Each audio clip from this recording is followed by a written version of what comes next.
first, as part of this restart, let me say hi to Michael Kerr. Welcome. I'm thrilled that you and Pam are joining. We'll see Raphael's, now that I've made his PC co-host and we've got all the things working, he's going to let people in as they show up. But I think you're right.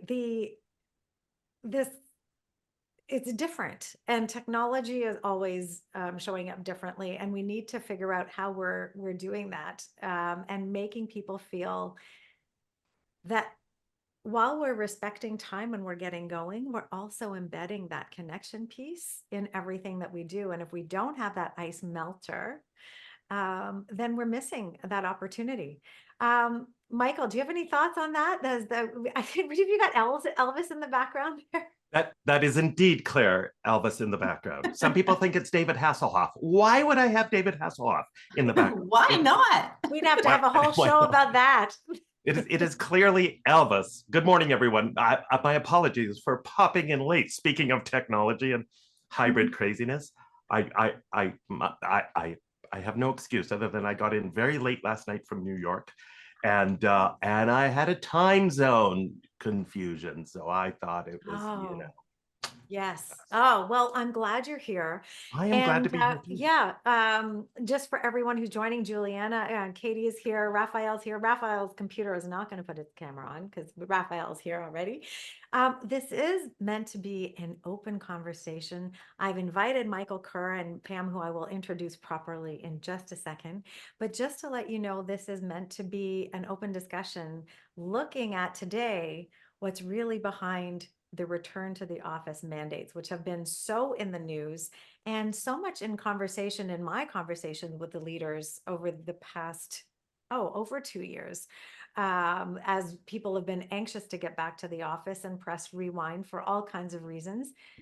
Yet we're hearing from people that they're not so much into going to the office. Thank you very much. So what's giving? And that's the conversation we're going to be part of. And I want to hear from everybody on that.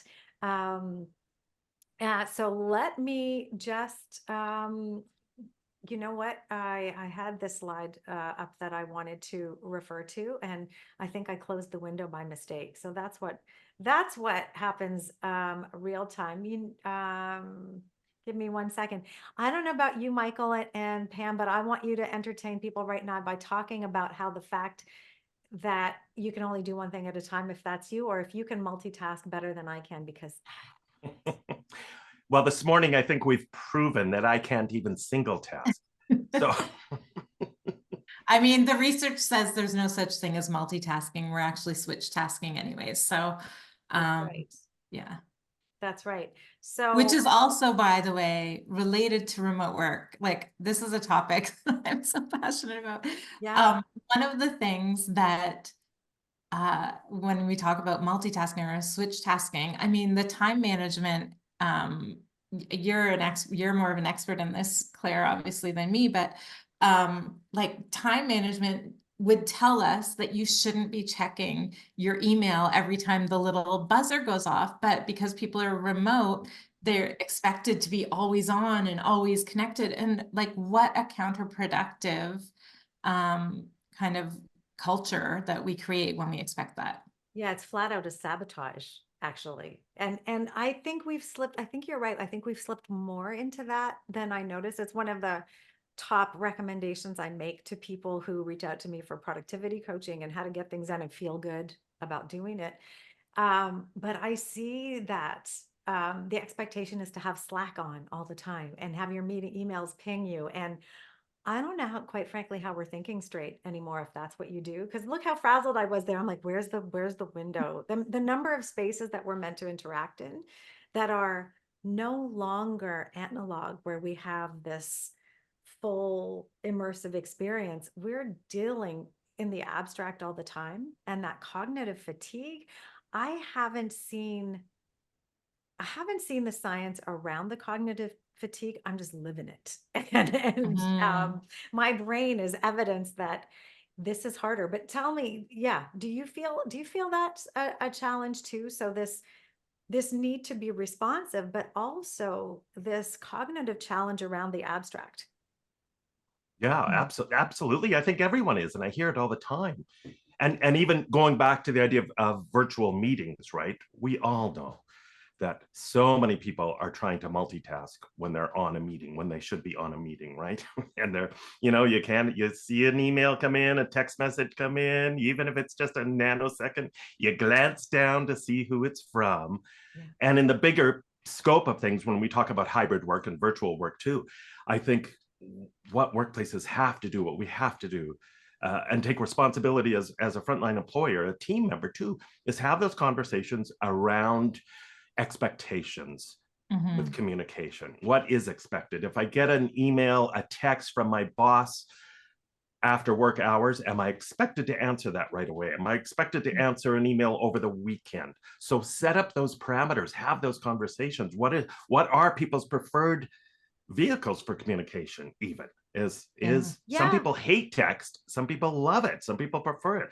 Yeah. Do you want me to text you, email you, pick up the phone, interpretive dance? Like what works best for you, right?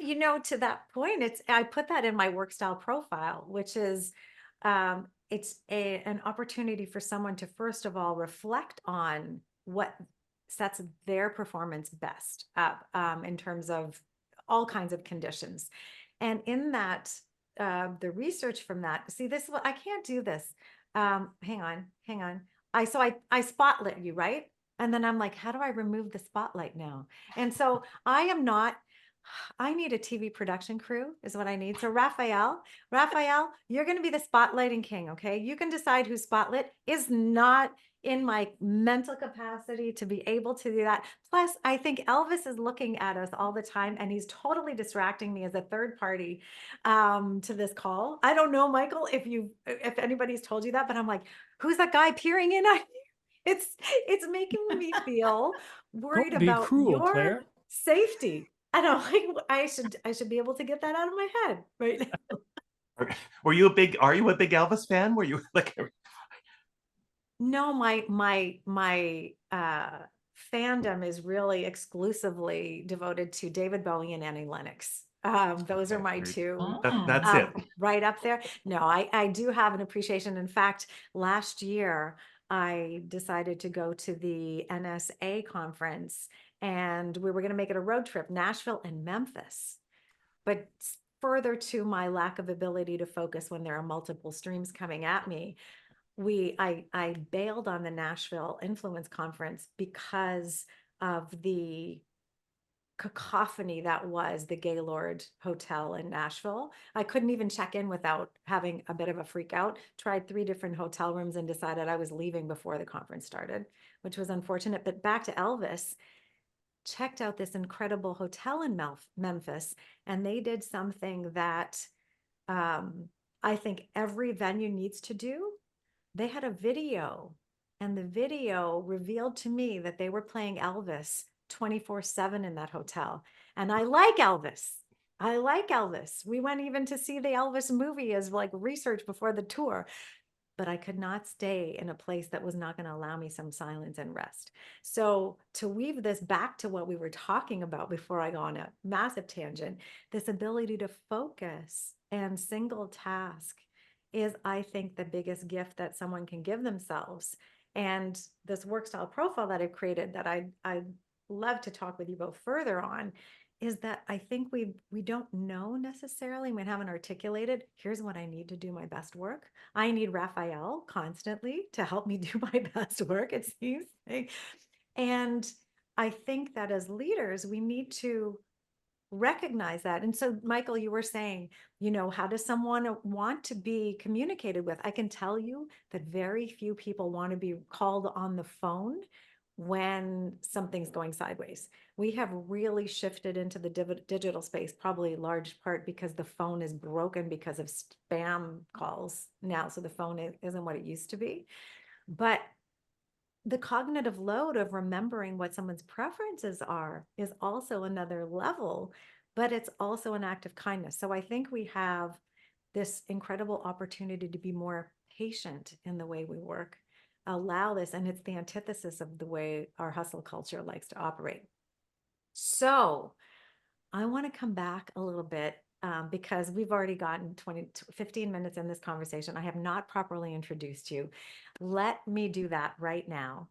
The topic is what's really behind the return to office mandates. And I'm so thrilled to have Michael Kerr, iconic Hall of Fame speaker, humorist. You can see on the wall behind him, not only Elvis, but humor at work, author of 8 books, guaranteed funny man, and with profound thinking as well. So Michael Kerr, I'm absolutely thrilled that you're here. And joining us as well is Pam Ross, the founder of Blue Rebel Works, formerly an HR professional who left in 2011 and started her organization, which is now Blue Rebel Works, dealing with leaders every day on making work awesome and serving as a reinventionist. And I'm really happy to have you both here because this topic of return to the office has been pushed by so many leaders when there's a lot behind it. But what's the biggest question I have in my mind is when there's so much research out there talking about the fact that workers want to hold on to that flexibility, that richness of life that they experienced. What's up with it, from my perspective, some leadership blindness to the costs that are going to be at play when forcing people's hand and forcing them to give up that flexibility to some degree. I think we'll start there because there's a lot of places we can go in this conversation. But Pam, I'll give you the question first, and then I want to hear from you as well, Michael, on this. What do you think is behind this leadership unwillingness to see the potential costs of mandates? I think there's a couple of things. So one is there was actually a study done by some researchers out of the University of Pittsburgh where they looked at the S&P 500's results, quarterly results over the last few years. And they were analyzing, our return to work or return to office mandates, helping companies become more productive, and what might be driving the return to office mandates. And they did find that, companies that were underperforming were instituting return to office mandates. So it's like it seems like it's a way to blame the lack of performance on maybe your employees or that sort of thing. It also seems like a knee-jerk response to that underperforming. And really, I think it is because it's much easier to just say, I know my people are working because they're physically present, than to actually set clear expectations, have real feedback conversations, coach people for performance when they're underperforming. These are skills that are not being taught to managers and are necessary not only in a remote world, like they would help you in a non-remote world, but like it's an easy and antiquated and traditional way of managing work by presenteeism. And being present does not equal productivity, but that's the easiest thing to manage as a manager. So that's my take. Thank you. Thank you, Pam. I want to hear from you, Michael, your thoughts as well, and then we'll expand a little there. Yeah, and Pam spoke to, I think one of the biggest issues is that a lot of leaders haven't been trained on how to lead for performance rather than attendance. And that's a question I ask them all the time. Leaders, are you measuring attendance or are you measuring performance? I remember at the very start of the pandemic, and I still get this, a senior leader, it might even have been a CEO, talking to him on the phone. Actually, we were using that old-fashioned technology. And the CEO said, we got to get our people back in the office as soon as possible because I don't know what they're doing every minute of the day. Mm-hmm. And I paused and I said, did you know what they were doing every minute of the day when they worked with you in the same building? Because A, I suspect not. And B, if you did, I suspect a lot of employees would have found that pretty darn annoying. It would be like Elvis in your office, lurking over you, watching your every move, right? And he laughed and he got the point.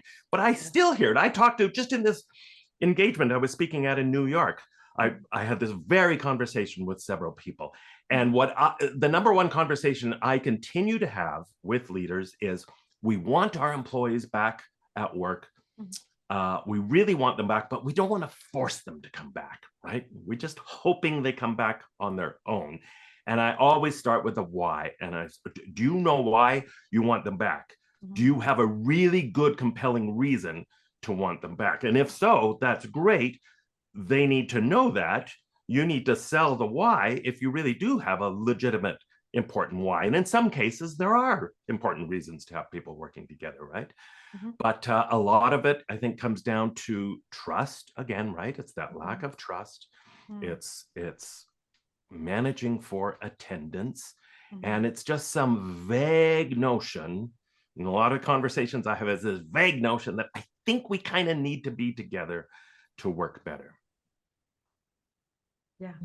Yeah, I'm with you on all of that. And it's interesting just to first touch on the point that you made, Pam, about, shareholder pressure results being the driver. There's research showing that, in fact, there's a study that found there was no significant impact of return to office mandates on the financial performance or market That's value probably of the same firms. study. Yeah. Yeah. Right. It's so there's a false trust in those beliefs, the belief systems that are there. And do you think it's conversation by conversation with leaders that are going to invite these aha moments, or do you sense those shifts? I spoke to one very senior leader in a Canadian firm a little while ago, and in discussion, he's like, "Oh, I get all of my admin work done at home, but all of my real work gets done in the office." And we were talking about bias, and I said, well, this is a clear example of false consensus effect, and you thinking that the way you work is the way everyone else should work. But I can guarantee you someone might be 100% opposite. And that was something that had not been entertained. Yeah. What are you thinking about what is actually inviting mindset shift here to be able to really look at what's happening and perhaps question this false trust that people are having? I'll pass that to you, Michael, and then I'll come back to you, Pam. Yeah, sorry, Claire. So what is the question you're asking? So if you were saying you were having leadership conversations and the leader got it. My sense that when I had this conversation with this leader and said, but it could be completely the opposite, that was an aha moment. Right. But it's one-on-one conversations, because the headlines are pushing us more towards rewind. What's your sense of the real opportunity for leadership mindsets to shift, to really actually see what's going on and then maybe step into the hard work? Yeah, well, I think you're right. A lot of this is going to take place conversation by conversation, and getting leaders to just see that there's new ways of doing things. And the word I always go back to, and you've used it, Claire, a few times, is flexibility.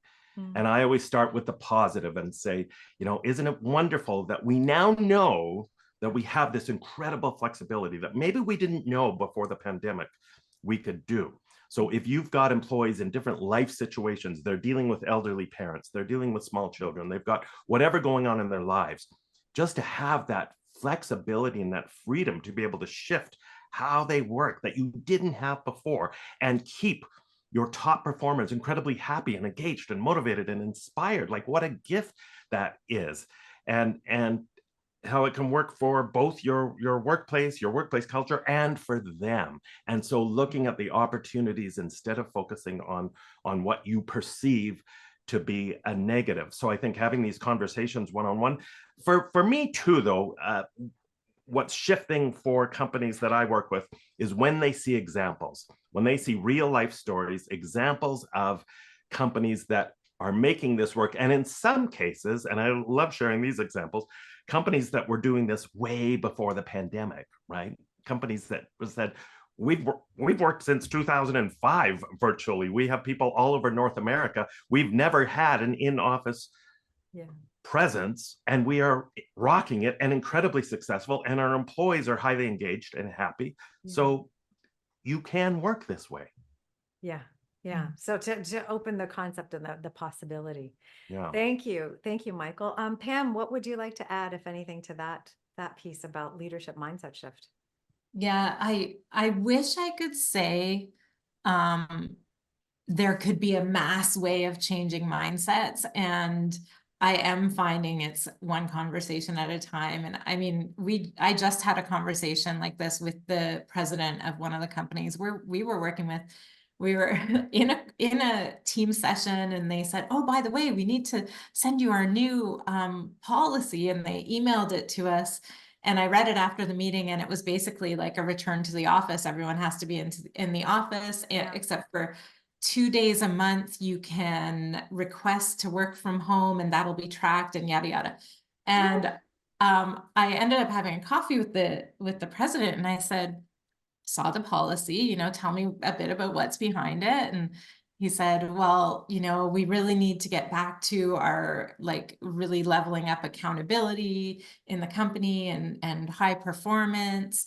And I said, okay, so tell me a little bit, like, so here's a few things that I would say about your policy. And to Michael's comment, like, people have many things going on in their life, and our mission is to improve lives by making work awesome. So part of me is just like, from a human perspective, I said, like, I'll be honest with you, I could not work for your organization given the policy that you have. I have a mother with dementia that I have to be like picking her up certain days a week so that I can be a caregiver. And if I were having to commute to Toronto every day, and I would not be able to do that. So I would see this policy and immediately quit. Like, I could not work in here. So just to, like, from a human perspective, there's that. But from an accountability perspective, what are people accountable for? Do they, like, we're confusing, like Michael said, attendance with accountability. So and this happens, this has been an issue for ages. If you ever hear people recognizing others, they have, they'll have like a town hall and give recognition. How many of those recognitions are about how much extra time people spent doing something? Thank you for working all weekend on the thing.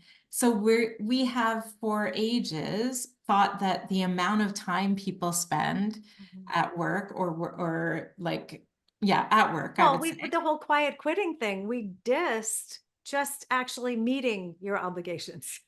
Right? Yeah, That's like, that's not good enough? Hang on a second. So I'm expected to do extra work. I think it started in grade 8 for me. You're gonna bet the top marks if you do extra work. Like, wow. right. Yeah. What's the expectation? Like, what are people at work for other than spending 8 hours at their desk? Like, what do you expect from them? Until you get clear about the accountability, people aren't going to be accountable. And then there's also the extra level of, I said, like, are you going to drive into Toronto 5 days a week for work? And he said, well, I mean, I've been with the company long enough that I think I have enough standing that I don't have to do that. And I'm like, okay, so then what other culture does that promote, right?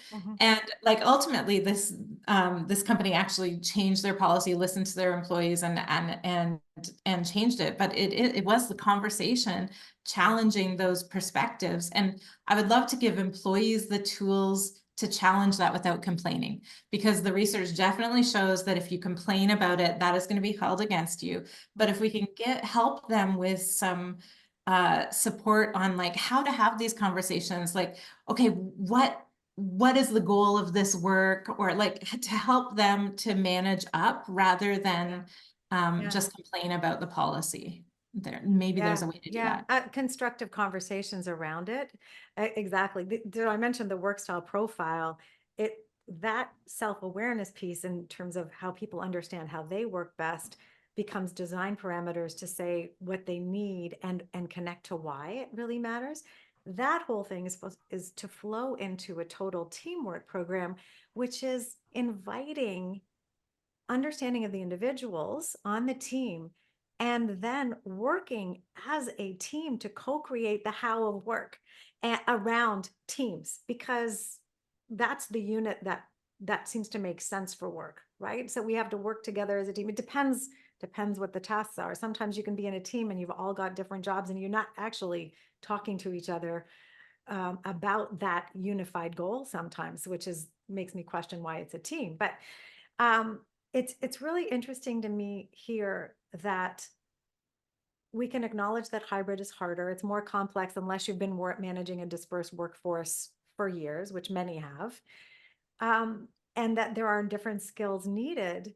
But where is what are you seeing leaders looking to in terms of support to get there? I've tried to model something that's very practical. And when I talk to people about it, I said, is anybody looking for this?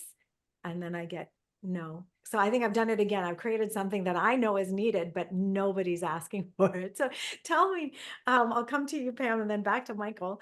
What do you see people practically getting at this redesign of work? Maybe that's something that you're doing. I don't know.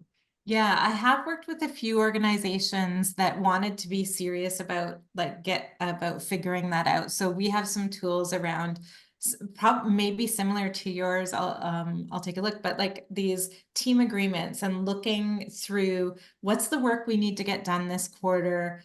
What are the things we want to need to collaborate on? Is that async or synchronous? Is it live, in person or online? And having the discussions as a team and agreements about like the next quarter of work. Here's when we want to get together. Here's what works for our cadence of work. You know, maybe a marketing team at the beginning of every quarter has like a collaborative live session to brainstorm the advertising for that quarter. And then after that, they don't have to be live in person. They can collaborate online, right? But like each team probably has a different best way of getting the work done. Mhm. The point is focusing it on the work and not on being present. Like it's like, how do we get our work done best? And the other thing is, this goes back to, I think, Michael, you were talking about the different ways to communicate. And we would recommend always having like only one urgent form of communication. So, you know, on our team, as an example, text me if you need an urgent reply, because I'm not going to check email every minute. I'm not going to be on Slack all the time. We have a project management software for project updates. And for like, so we actually have a tool that's called digital fluency guidelines, and it walks you through all the different kinds of communication that would happen if you were in person. Drive-bys, right? The drive by the desk just to ask a question. How do those happen virtually? Set up a format for that, right? Yeah. For us, it's the DMs in our project management software. Status updates. They don't have to be a phone. They don't have to be a Zoom call. Like, do you have a software that can manage those? What do you actually need to meet for? Because the problem right now is everyone's in meetings all the time. What do you actually need a meeting for? And then look at all the different ways that you have to communicate and figure out which ones work for the best for each. Yeah. Like, Yeah. yeah. And do it based on the work, not on work. the Yeah. attendance. Thank you. Thank you for that. So you're right in there practically helping organizations to figure out how to Yeah. work. And Michael, are you seeing the same kind of thing? Or are you seeing are you seeing people get really that granular and specific? Do they have the patience to do the work?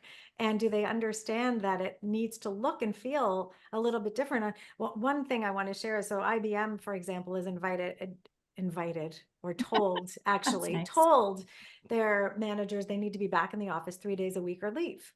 And there were a couple of exceptions, and medical reasons were another. I did a little analysis once and tried to make a list of what are all the valid reasons that someone could have to not show up for work.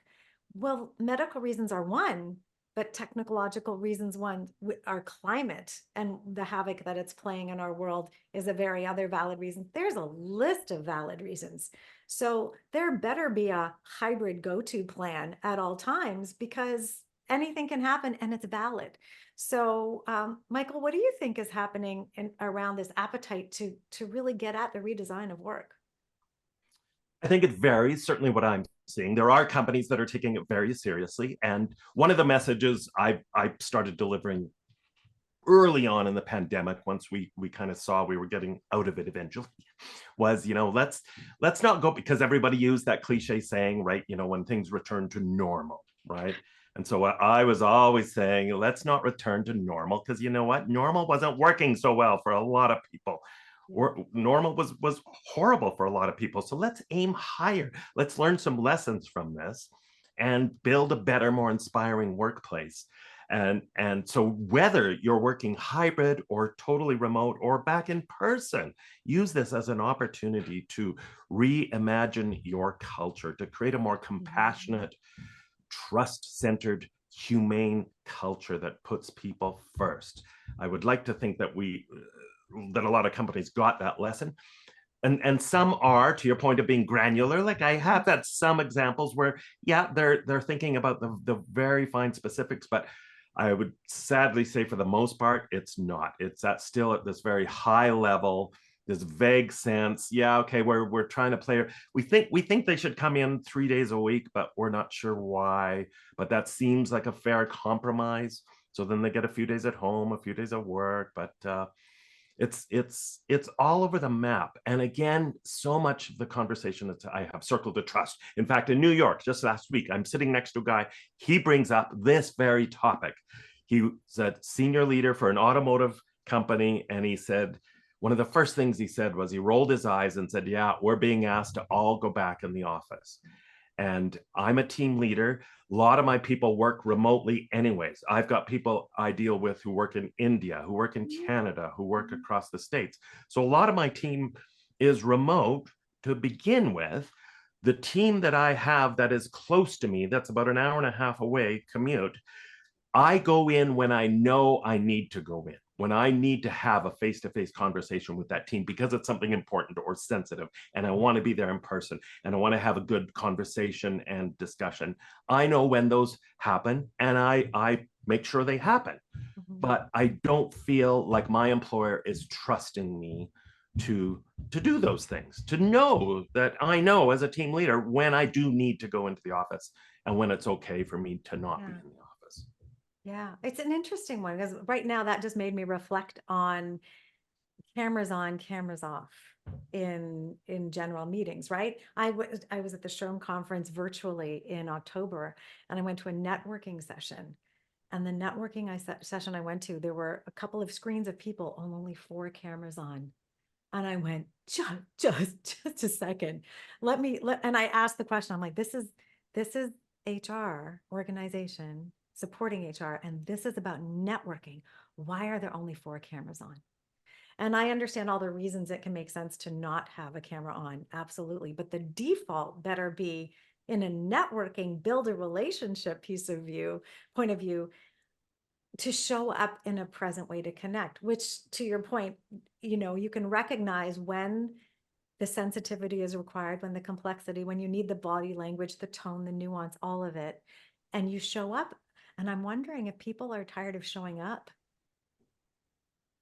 period. I mean, I think there's something here where we've been through this 4-year experience where I think we have global PTSD now, and there are deep-seated ways we've changed, and we're not in a rhythm, we're not in a groove, and it's going to take time to get back to a groove. And what does that look like? But is there a challenge with people even trusting themselves to know how they want to show up now?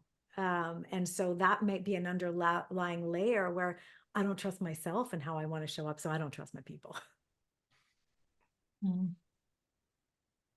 I don't know, Michael. That's an anything, interesting. yeah, go ahead. Yeah, Yeah. I'm just thinking about that. And yeah, I mean, I'm definitely hearing and feeling personally, like a different relationship with work. Like I love what we do. And I, in the past, did not have great boundaries from work and life. And I now have very strong boundaries to make sure that I am taking self-care time and to make sure that I'm taking that time with my family. And I think when we go through something like a global pandemic and all of the different things that we experienced over the last few years and continuing, quite honestly, people are reevaluating values. What do I want in my life? And so, yeah, is there a part of that maybe the manager themselves is feeling that, and so then thinking this person's not productive. But again, this is where I go, if you know what they're responsible for, Yeah. and what they're supposed to get done, then you'll know if they're doing it. Yeah. Like it again we're still managing the time piece, like manage the work instead of the time, the Okay, but now I attendance. have to ask you, because the elephant in the room has generally been workload. It has generally been this overwork, that workloads haven't been managed. So when I'm coaching people, one of the first questions I ask them is, if you understand your capacity, how does work relate to your capacity? And I think if we ask managers that, they'll be like, well, we're always biting off too much. And then individuals are as well. Do you have a thought around workload and how that plays into this? Manage the work, but yeah, we can't, because it's like, it's always been too much. And we're in this cycle of expecting it to be too much. Yeah. Yeah. Yeah. Pam, do you want Go to ahead, just give Pam. a quick thought? And then I'm coming to you, Michael. Okay. Agree. And I mean, this starts from the top. When you look at your strategic priorities and there's 19 of them, then that is not going to be healthy for your organization. So certainly like starting at that executive team level and getting really clear on what our priority, by the way, like, did you know that that used to be a singular word? Exactly. So like we've made it a plural word. Yeah. But Yeah. like, what if you had one priority and everyone's feeding up into that one thing, and we all know what we need to do? I can't see what you're holding up. This is this is what I have to remember, that there's one thing that I'm trying to do. It's a hand that you I can buy love at it. IKEA. Mine's a little defective because this finger wants to fold down. I could put up a different finger, but that would be It's, another yeah, show. yeah, you've got the right finger I've up got at the least. right Yeah, finger, but yeah. this is on my desk to remind me there's one thing you're trying to do. There's one Okay. thing, And right? I personally need that too, because I do, like, I mean, I'm my worst enemy in this as well, because I love to create and do new things. Mhm. But yeah, knowing, like, especially when you're seeing that overwork and that overwhelm, and we're hearing it from everyone, the level of change that people are going through, the Mhm. amount of communication coming at them that they're supposed to be aware of and be able to Yeah. read and be able to communicate to their teams and answer questions about it. It's creating a ton of fatigue for them, and then layer on the number of meetings they're in. So Yeah. yeah, figuring out top priorities, figuring out those communication agreements so that everything doesn't have to be an hour-long Zoom call. Yeah. And like, I do think that there is probably more capacity for more people if they actually got really clear about what meetings they had to be in and not be in. And then work without interruption, right? Allow that focus. It's all sort of related. Thanks, Pam, for your thoughts there. Michael, what do you think about workload and as funneling into part of this problem? Yeah, it's a huge ongoing issue. We know resiliency is one of the hot topics these days in any organization, and burnout levels are at an all-time high. Mhm. And yet we still have this work mentality, Mhm. not just around, your 87 priorities, Pam, right? But make sure you're giving 127%, Mhm. right? So Yeah. do the math. That doesn't really work for a healthy lifestyle or a Mhm. well-balanced lifestyle. And Mhm. one thing we need to talk about, and leaders need to be aware of too, when people are working in remote situations, often the opposite is true. When leaders talk about how, well, I don't think my employees, my people are going to be as productive as they are at home. In fact, there's a lot of research saying that they're working even harder at home, and burnout might even be a bigger problem for some people working remotely because they haven't set boundaries for themselves. Their workplace hasn't set clear boundaries or expectations. Mhm. Mhm. And for any of us who know, who work from our home, like I clearly do, you've got to be disciplined and you've got to set boundaries, but you need to work in an organization that helps you do that, I think. That makes it clear and sends the message. Look, we don't want you to burn out. Just because now you are working from home, we don't want you to work 12-hour days because it's easy to do so because your office is right there and you don't have that break with your commute. So the conversations around workload, I think, are more important than ever. Yeah, and I think difficult to have. I mean, the couple of people I'm coaching now, the first conversation was about capacity and how much work is on your plate versus what you have time for.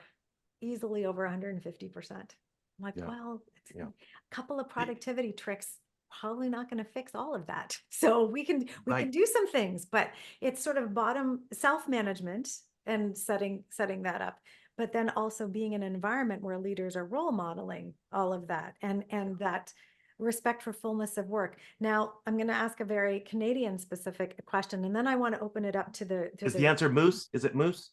I wish. Poutine? So the economy in Canada is not wonderful right now. And I was talking to my investment advisor, and okay, this is going on in my desk right now. This Aw. could you not maul each other on the desk? Could you go off? Like, excuse me.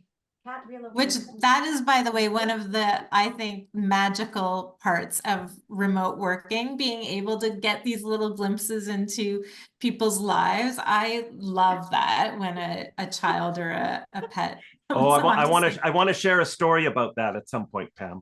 But Okay. Pam, you're so right. And for me, this is a huge green or red flag where we've seen organizations throughout this, that the two ends of the spectrum, right? Where people have viewed this as a very cool opportunity to get a glimpse into people's personal lives and meet their Right. children and their pets and have Right. this more human connection, versus the other end of the spectrum where it's not very professional to have a cat walk across your computer Oh. during a meeting. Are you Yeah, kidding? one of my media segments, I was actually talking about pet related topics and I got cat meowed. That's what I call it when a cat meow happened. And I actually got told by the brand that I should make sure the cats are not in the room anymore. And I'm like, oh gosh, okay. But I have another TV segment coming up with cats next week. So I'm trying to actually, it's Okay, maybe a full-on pet segment. can I share this quick story that I Please love do. on Please this do. topic? So, Yes. doing a podcast interview a couple of years ago with a fellow, works in a Canadian company, and he shared this wonderful story, and I shared in my keynotes now. When the lockdown happened, of course, he's working remotely from home, as was his 7-year-old adorable daughter, Sophie. So she set up at a school desk in his office. He's on Zoom meetings all day. Everybody gets to know Sophie because she's walking over, interrupting dad during the meetings and waving, and everybody interacts with Sophie. One day, and Sophie's job was to always answer the door when the Federal Express guy came to deliver parcels. One day she goes, answers the door, and the FedEx delivery guy says, "Yes, I have a package for a Miss Sophie." And there's this huge basket and a card, a thank you card from the CEO of this gentleman's company saying, "Sophie, thank you for being such an awesome part of our team. You're helping your dad." You write just this wonderful note and this incredible gift basket. She's like squealing with delight. And as her dad, Jeff, was telling me, now think about this. He now has one of the things in her gift basket on his desk, visible every day, to remind himself of what a great company he works for. And he was telling me how he would walk over hot coals for his boss because she made his 7-year-old daughter happy. yeah, what an opportunity. That's amazing. Yeah. We need more stories, and that's it. But I think to your point of this different kind of reaction, it's outing your empathy. It's absolutely outing whether you have empathy or not. And in the Happy Space podcast, I've come to really think that the leaders with empathy have had personal connections to a reason to care. And if we haven't got leaders that have got that, either they're denial and they've pushed that all the way, or they haven't yet had the opportunity that cracks them open to go, oh my gosh, I need to see this. So I wanted to come to a question, then we've got a few minutes left, so I will come to the group as well. But the Canadian economy is in a tougher place. At the moment, our mortgages are 5 years, renewed every 5 years, maybe less. And the rates, because of the rate hikes, there are a lot of people, I think bankruptcies went up 41% recently. And there are people that are underwater, treading water, trying to navigate these increased costs and the inflation and all of that. And I'm wondering what your sense is about the pressure for organizations to achieve in a tougher climate. With the recession that we were fearing last year didn't happen, but now we're in a bit of hot water here. Are you sensing that there's going to be an extra squeeze on from the corporate level, and maybe even also personally, people feeling like I can't jeopardize my work now, and we're going to be in that constricted place where people are going to be squeezed? Mhm. Michael, Yeah, I'll it's a ask you first, and then Pam, come to you. Yeah, I think that there's some of that for sure. I don't know that in my work I've seen a lot of it so far, but absolutely more so, less so at the corporate level. I'd say more at the individual employee level, where they might be frustrated with their work, but they don't feel now is the time to look for greener pastures, or pastures that will let them work from home if that is their number one driver, right? What does it do to flexibility when we're being constricted like that on our Yeah. voice to articulate what we need? Pam, do you have a thought on that too? Yeah, well, you mentioned quiet quitting earlier, Claire, and there's this also quiet firing that people are talking about now with some organizations, and IBM is one of them, that was talking about cuts. They know they're going to have to cut their workforce.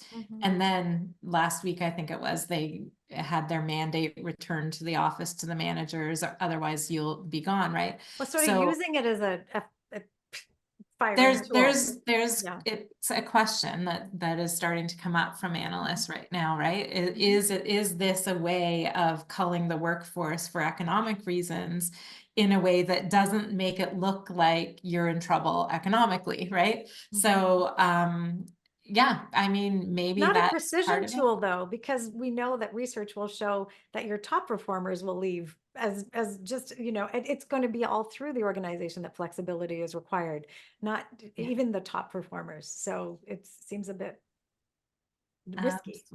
Totally. I totally agree. And I mean, the IBM one really, they were a leader in remote work for years and years before the pandemic. I know many people who worked for IBM in a totally dispersed workforce, and they got great results operating that way. So to see them do this and go back to this really backwards way of thinking was really discouraging for me. But I do wonder, yeah, is part of it like that's an easier way to figure out, like, okay, let's just work with the people who will come in and this is a way to kind of color workforce. I don't know. Until they try that hypothesis and the results don't go up, and then now what? It's going to be kind of interesting. But I was Yeah. also looking at a comment about Salesforce, who also sort of pulled back on their flexibility piece. And I read that part of, in San Francisco, the mission to bring everybody back was to revitalize the downtown San Francisco, which has been going through a bit of a downward spiral, unfortunately. And is that I a think one reason? of the most ironic, what's got to be the most ironic headline of throughout the whole pandemic on this topic, was the headline around Zoom requiring employees to return back to the work. Yes, I agree. Thinking, what? Yeah. I Of agree. anybody. Yeah, I agree with you. And at this moment, I want to acknowledge our guests as well, Juliana, Jason, and Lisa, who are here along with Katie and Rafael as well. Lisa, if you haven't met Lisa, is your book still right there? Yeah. Work Better, Save the Planet. Lisa is a real forward thinker, looking at this question and embracing working better to have an effect on the planet. And I'd love if you have thoughts to share, or a question, or however you'd love to enter this conversation, Lisa, because one of the saddest things I see, as I think inclusivity is marginalized here as we now pressure people to come back to the workforce, so is the planet. And I'm wondering if you have some thoughts here on what you're noticing in this context. Yeah, no, great conversation. Thank you so much. the planet piece, it's the sustainability for the planet. Of course, we think about transportation and other aspects, but it is also about the diversity piece. So I am a big advocate for inclusivity. And this is one of the things that bothers me with these mandates. And somebody put it well here, Juliana did in the chat, that these return to office mandates, we assume that, of course, any physical place will be accessible, like if I'm in a wheelchair, right?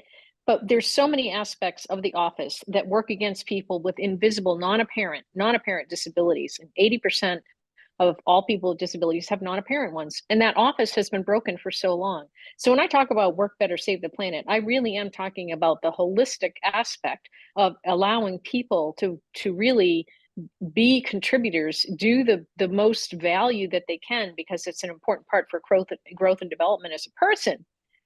And it leaves me more energy as an individual to then fight challenges like climate change. So work is a catalyst that can improve humanity and sustainability, but we've got to fix it. It is so broken, Michael, just as you said, it has been broken for decades. So I love this conversation. Thank you, Claire. Oh, So- thanks so- for being here, Lisa. Go ahead, Michael. Lisa, you would love the sad irony in a situation of a friend of mine who is an environmental sustainability manager. He has been told, his company mandated, that everybody has to come back into the office, including him, and he was allowed, especially in his position, to model what he wants to try and educate people around, to work from home in his position. He doesn't even work with a team in this particular company. He's very independent. And his boss has said, absolutely no, you must be, and he's got an hour and 15-minute commute both ways, twice a day, going in as the environmental guy. And he goes in and he doesn't interact with anybody. His work could be done anywhere. This Insanity. is my story in Insanity. 2007, right? Working for the telecom company, selling the equipment to enable people to work remotely and communicate. My job was 90% on the telephone, and I was not permitted to work from home. Yeah.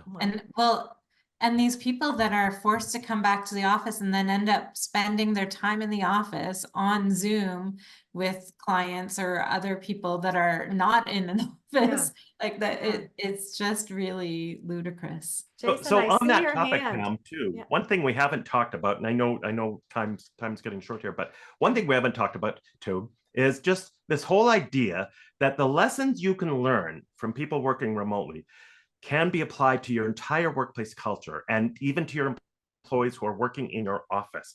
The conversations that I think people need to have are around asking again, why? So why do you feel you can work better from your home? And what are the negatives associated with you going into the office? So then let's have that conversation. What can you do as an organization to minimize those negatives that are driving people away and accentuate the positives of what people are experiencing at home? So commuting is a huge one, right? Obviously, a ton of people hate. That's the biggest reason people don't want to go to the office. But then for me as a highly sensitive person, the commute sucked the life out of me.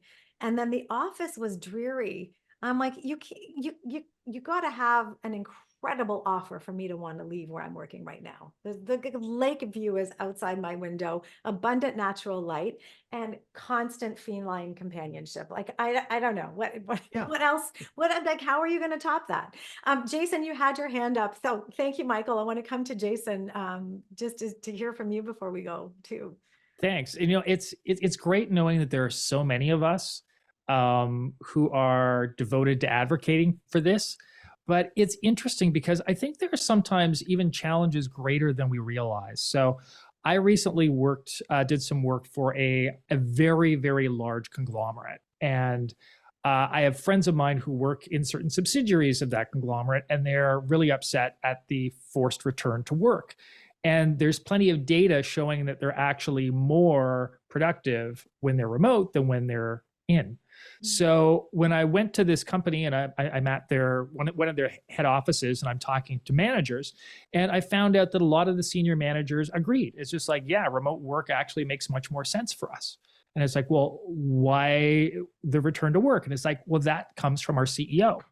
And because it's such a large company and the CEO is so high up, even these somewhat senior managers don't really have any interaction with him, number one. And I even said, well, why would he be insistent on this? And then one person said, well, we're not sure, but we do know that, first of all, the conglomerate has a number of business real estate holdings. And we also know that his wife has inherited a lot of shares in this company that basically deals in business real estate. So our CEO has a very strong personal reason to get people back into the workplace. So I'm wondering, as a question, what do we do when the decision's being made so high up that it's very difficult to even get to that person? Curious. Yeah. Well, I think there's completing priorities absolutely at play there.